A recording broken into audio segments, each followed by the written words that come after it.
नमस्कार, मेरा नाम है डॉक्टर पल्लव गोस्वामी। आप सभी का स्वागत है आपके अपने चैनल इन्फोलॉजी में। दोस्तों, आज हम बात करने वाले हैं एक बिल्कुल नए टॉपिक पर जो आप सभी की उम्मीद हो सकता है, जो आप सभी की एक्सपेक्टेशन हो सकता है। जी हाँ, हम बात करने वाले हैं आज गोल्ड में निवेश की। किस ढंग से गोल्ड में निवेश किया जाए, क्या ये सही समय है निवेश करने का, या इस समय हायर लेवल्स हैं गोल्ड के, हमें गोल्ड से दूर रहना चाहिए, या ये समय है गोल्ड को सेल करने का। इन सारी बातों के हम जवाब ढूंढेंगे और चर्चा शुरू करेंगे, डिस्कशन शुरू करेंगे आज के हमारे टॉपिक पर। क्या गोल्ड में इन्वेस्ट करना सही है? यदि हाँ, तो किन माध्यमों से हम गोल्ड में इन्वेस्ट करें, आइए समझते हैं और जानते हैं। बने रहिए वीडियो में, लाइक और सब्सक्राइब कीजिए। आइए स्टार्ट करते हैं।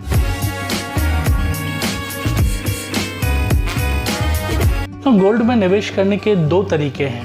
पहला तरीका, आप ज्वेलर की दुकान में जा सकते हैं और अपने लिए गोल्ड परचेज कर सकते हैं। ये मोड होता है ऑर्नामेंट्स के रूप में या ज्वेलरी के रूप में गोल्ड को परचेज करने का। ये बहुत प्रचलित तरीका है। भारत में बहुत सारे लोग गोल्ड हर साल खरीदते हैं और इस उम्मीद से खरीदते हैं कि शायद ये हमारा निवेश है और हमारी सुरक्षा और भविष्य की आवश्यकताओं के लिए हम निवेश कर रहे हैं। दूसरा तरीका हो सकता है, गोल्ड को आज की डेट में आप इलेक्ट्रॉनिक मोड में खरीद सकते हैं, जो निवेश का कंपैरेटिव एक सही और उचित माध्यम है। पहले तरीके की अगर हम बात करें, जहां पर आप फिजिकल गोल्ड परचेज कर रहे हैं, जहां पर आप ज्वेलरी की शॉप से जाके कोई ऑर्नामेंट्स परचेज कर रहे हैं, ऐसे केसेस में आपको गोल्ड की कीमत के साथ साथ एक बहुत बड़ी कॉस्ट देनी पड़ती है, जो है उसके मेकिंग चार्जेस और जो है उसमें इम्प्योरिटी जो हम ऐड करते हैं ताकि गोल्ड के हम ऑर्नामेंट्स बना सकें या ज्वेलरी बना सकें। ये कॉस्ट भी दोस्तों ग्राहक की जेब से ही वसूली जाती है और ये कॉस्ट लगभग 20 से 25% तक हो सकती है। अगर आपने 1 लाख रुपए की ज्वेलरी परचेज की तो हो सकता है आपको 20 से 25 हज़ार रुपये उस ज्वेलरी पर मेकिंग चार्जेस और उसके अलावा उस पर इम्प्योरिटी की वैल्यू को भी पे करना पड़े। ये खर्चा भी दोस्तों आपकी जेब से आएगा। तो आपको ध्यान ही रखना है कि अगर आप निवेश के उद्देश्य से गोल्ड को परचेज कर रहे हैं तो ज्वेलरी खरीदना एक समझदारी भरा डिसीजन नहीं हो सकता। ये आपके कंजप्शन के लिए या आपके उपयोग के लिए बहुत अच्छा है। आप अगर यूज़ करने के लिए ज्वेलरी परचेज करना चाहते हैं, बेस्ट ऑप्शन है। लेकिन अगर आप निवेश के लिए करना चाहते हैं तो आप दूसरे ऑप्शन में जाइए, जो है गोल्ड को इलेक्ट्रॉनिक मोड में परचेज करना। अगर गोल्ड के रिटर्न की बात करें तो पिछले 1 साल में गोल्ड का रिटर्न 50% से ज़्यादा आ चुका है। अगर आप देखें तो आज के जो प्राइसेस चल रहे हैं वो लगभग 50,000 रुपये के आसपास पहुंच रहे हैं और ऐसी उम्मीद की जा रही है कि ये प्राइसेस और भी ज़्यादा बढ़ेंगे।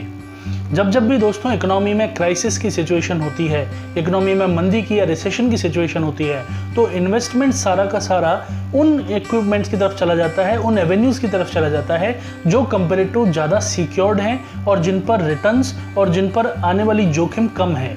तो ऐसे माध्यमों में गोल्ड सबसे पहले नंबर पर आता है, जिस पर पूरी दुनिया में इंटरनेशनल लेवल पर इन्वेस्टमेंट किया जाता है। भारत, चाइना, अमेरिका सभी देश ऐसे हैं जो गोल्ड को बहुत बड़ी मात्रा में बाय करते हैं और उस पर इन्वेस्टमेंट्स करते हैं। सरकारों को अपने नोट और करेंसी इशू करने के लिए भी गोल्ड की आवश्यकता पड़ती है। तो गोल्ड की रिक्वायरमेंट पूरे इंटरनेशनल लेवल पर बनी रहती है। इस कारण गोल्ड के प्राइसेस हमेशा बढ़ने रहते हैं, हमेशा बढ़ते रहते हैं। तो आप देखेंगे गोल्ड के प्राइसेस में बहुत कम फ्लक्चुएशन आता है। एक बार अगर उसने हायर लेवल टच कर भी लिया तो वो उस हायर लेवल पर स्टे करता है और उसके बाद आगे फिर से बढ़ना शुरू हो जाता है। दोस्तों, यही कारण है कि पिछले 1 साल में जहां पर सेंसेक्स, निफ्टी या शेयर मार्केट के रिटर्न्स बहुत पॉजिटिव नहीं आए हैं, वहां पर गोल्ड के रिटर्न बहुत पॉजिटिव हैं। आप देख सकते हैं पिछले 1 साल में 40 से 50% गोल्ड ग्रोथ कर चुका है और 2020 में केवल गोल्ड की ग्रोथ 25% के आसपास रही है, जो किसी भी शेयर या किसी भी सेंसेक्स या निफ्टी के रिटर्न से कहीं ज़्यादा है। तो टाइमिंग हो सकता है कि गोल्ड का परफॉर्मेंस आउट परफॉर्म करे और गोल्ड के रिटर्न्स कंसिस्टेंटली बहुत अच्छे आए। लॉन्ग टर्म में हो सकता है कुछ रिटर्न्स कम हो जाए, लेकिन ऐसा बहुत कम होता है कि गोल्ड के प्राइसेस रिवर्स बैक हों या गोल्ड के प्राइसेस में कमी आनी शुरू हो। तो गोल्ड हमेशा निवेश के लिए एक अच्छा एवेन्यू रहेगा और गोल्ड हमेशा एक प्रेफर्ड एवेन्यू रहेगा। भारत जैसे देशों में जहां ट्रेडिशनली भी गोल्ड को परचेज करने की बड़ी मान्यताएं हैं, तो गोल्ड का हमेशा कंजप्शन बढ़ना है। आपको एक पिछले साल का डेटा शेयर कर दूं। पिछले साल में गोल्ड के प्राइसेस में होने वाली बेहताशा वृद्धि के बाद भी गोल्ड के कंजप्शन में 13 से 14% की वृद्धि हुई है। जितना हमने उससे पिछले साल गोल्ड परचेज किया था एज ए कंट्री, इस साल हमने उसका भी 14% ज़्यादा गोल्ड परचेज किया है। तो दोस्तों, आप उम्मीद कर सकते हैं कि हायर प्राइसेस पर भी गोल्ड का इन्वेस्टमेंट भारत जैसे देश में लगातार बढ़ रहा है और ये बढ़ता रहेगा, ऐसी उम्मीद हम कर सकते हैं। तो दोस्तों, समझते हैं इलेक्ट्रॉनिक मोड में गोल्ड में इन्वेस्ट करने के कौन कौन से साधन हैं, कौन कौन से तरीके। इलेक्ट्रॉनिक मोड में दोस्तों पहला साधन है गोल्ड को परचेज करने का, वो है गोल्ड ETF।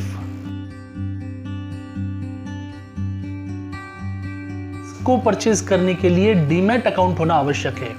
डीमैट अकाउंट होता है जिस ढंग से आप अपने शेयर्स परचेज करके डीमेटलाइज फॉर्म में अपने शेयर्स को रखते हैं, उसी प्रकार गोल्ड को परचेज करके आप डीमेटलाइज फॉर्म में अपने पास रखेंगे। इस तरह के गोल्ड में कहीं भी गोल्ड की फिजिकल बाइंग नहीं होगी।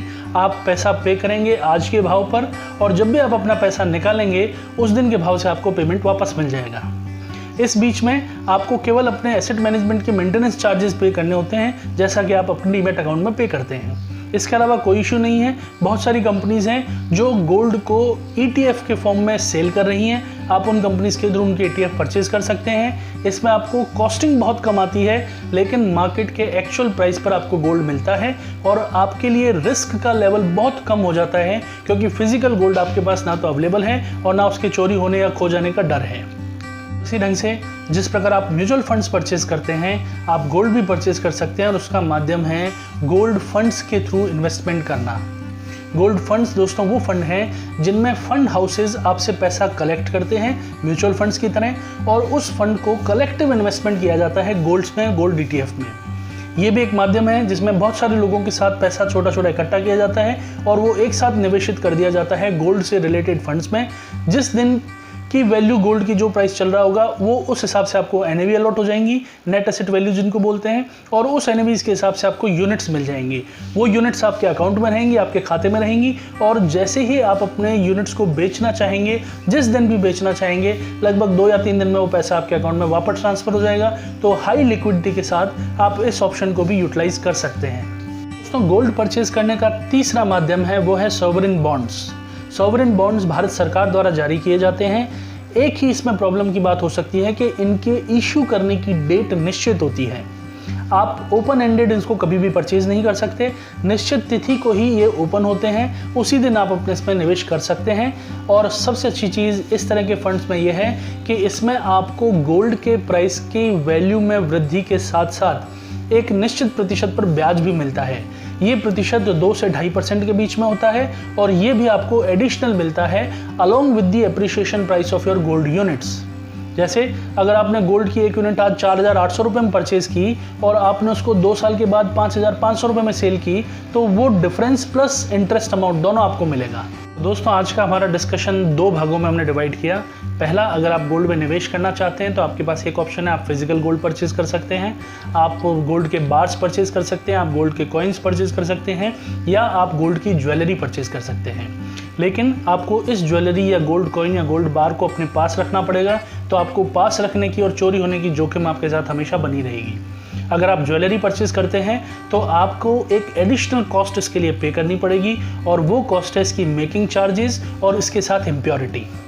लेकिन दोस्तों, जो दूसरा ऑप्शन है, जो है हमारा डिजिटल लेवल पर गोल्ड को परचेज करना है, डिजिटल फॉर्म में गोल्ड को परचेज करना, उसके अंदर हमने 3 ऑप्शंस देखे।